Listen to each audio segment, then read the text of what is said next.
Hey everybody, this is Jim at FreeChartVideos.com using time-honored techniques to understand modern markets.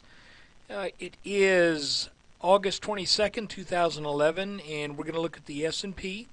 But first I got to remind you that this video is just for educational purposes.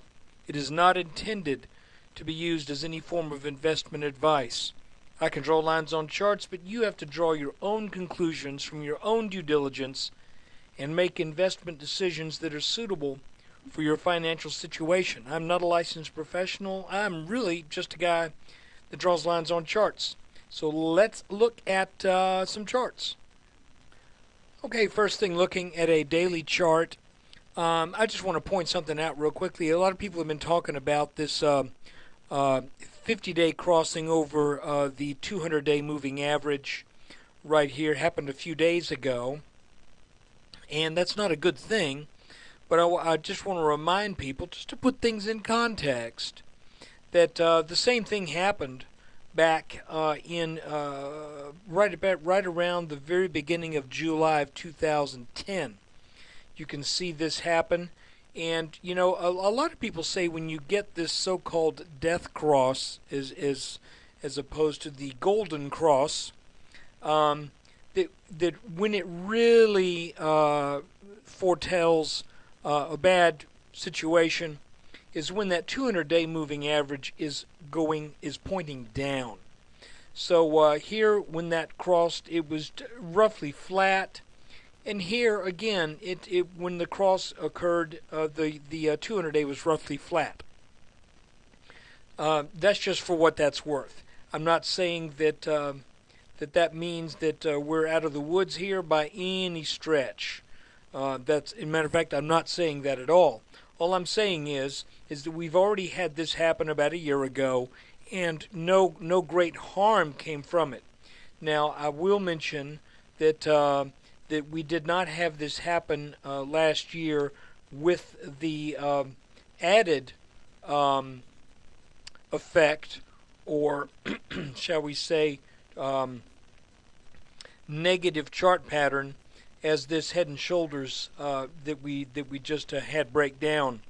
So this could be different this time, but just as we look at that as a single indicator, it's not always all what it's cracked up to be. Now, when you have that 50-day crossing over the 200-day, and the 200-day is definitely in a downtrend, then that's a pretty nasty situation. But look, this is what I'm looking at right now. First off, the candle we had today, we found support again at roughly 1122.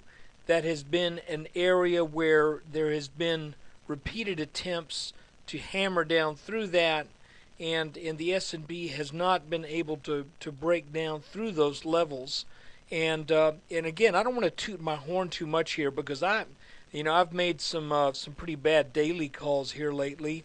But if you'll remember, when we were talking about if this is a head and shoulders pattern, I mentioned that if it is, I thought we would head down and we would not only see the minimum target of this to around 1150 or 1160, but I thought that if we go that far, then we would likely come down and test that 1120 level. And the reason I said I thought we would do this is because the neckline of this inverse head and shoulders pattern never got a solid back test. Now, is that what's happening now?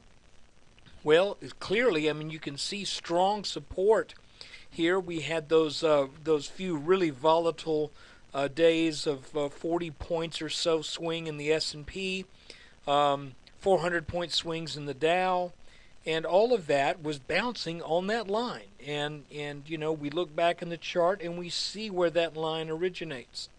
Now, if this does break through, and I'm kind of thinking it's going to. I may be wrong, but I see when you look at a swift down move like we had, and then you have a recovery, folks, that's usually not the end of it. Even back here on the flash crash back in May of 2010, we had that move that just really got hammered down to the 1160s, and then your recovery, and a lot of people were thinking, well, that was just a mistake. We're going back up now. But what happened? No, we came down and made a new low, rallied up, came down and made yet another low that was a good a good bit below that flash crash level. Then we made another low, and then finally we saw that this was an inverted head and shoulders pattern, and things started to make sense, and the markets go on their merry way. It would not surprise me if we go kind of through this same kind of gyrations now that we went through back then. And what I'm saying is, if this 1120 breaks down, then I think the next support would, well, to begin with, we'd probably have some horizontal support from this bottom of this right shoulder here, and that would be around 1040, the low 1040s.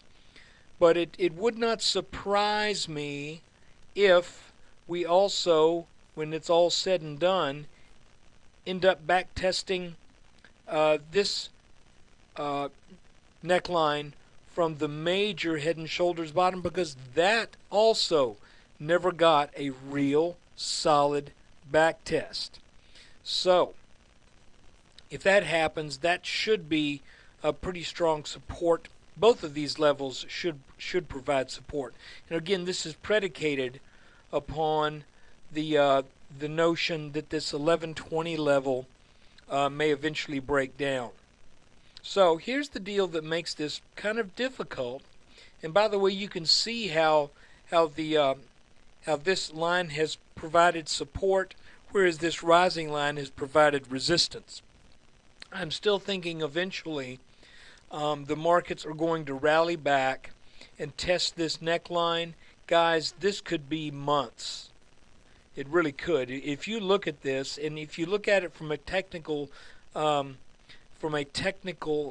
analysis standpoint, you look at this line and you don't expect this line right here to be taken out. You don't expect that line to be penetrated to the upside. So that means if we get a neckline test, it could be months down the road. So, again, that's just looking at it with an eye towards the potential for what the future may hold. If we look at a 5-minute chart here of the S&P, you can see that it appears that that we're trading down in what looks to be something of a reasonably well-defined channel. This channel doesn't give up a whole bunch every day. 36. Well, take it back. I mean, it goes down from the beginning of the day. What we 1144, 1136, about 8 points per day. 32, 22, maybe about 9 points per day, with a downward bias. I would not think about going long until this channel breaks up over this top line. And right now I am 100% cash. I have no position in the market currently, and I'm not particularly anxious to have one.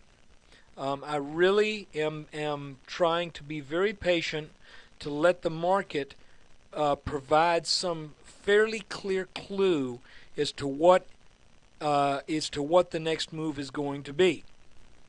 Now, I'll be honest with you.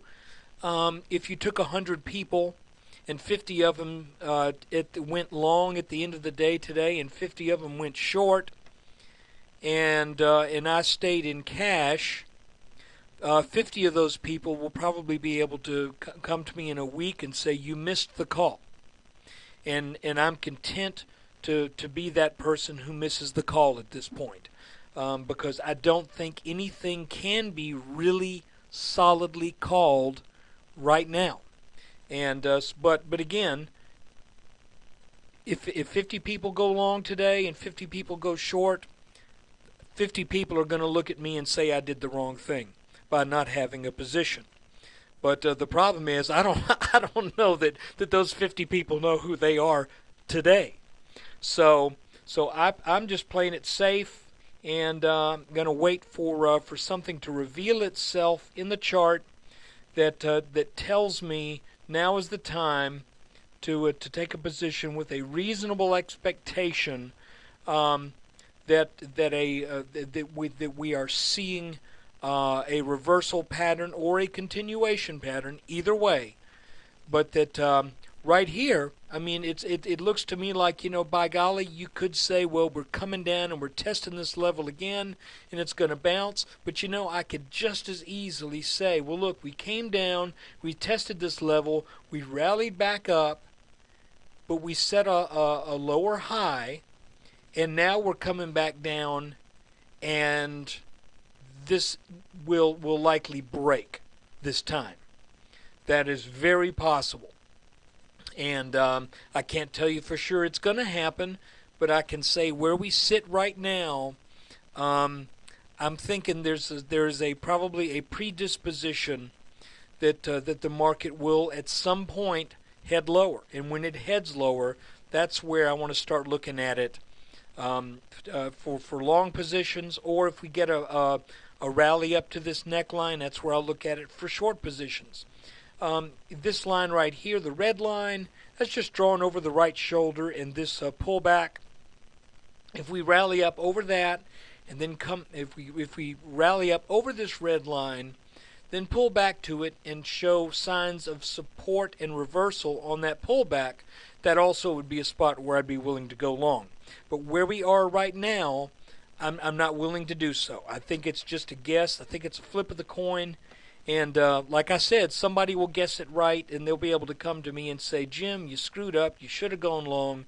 But, you know, it could also be somebody saying, Jim, you screwed up. You should have gone short. So I'm not comfortable with either at this point in time. So, look, that's just kind of where we are. The day was roughly, looked like it might start off with a nice move up, and it did, but that quickly started to crumble.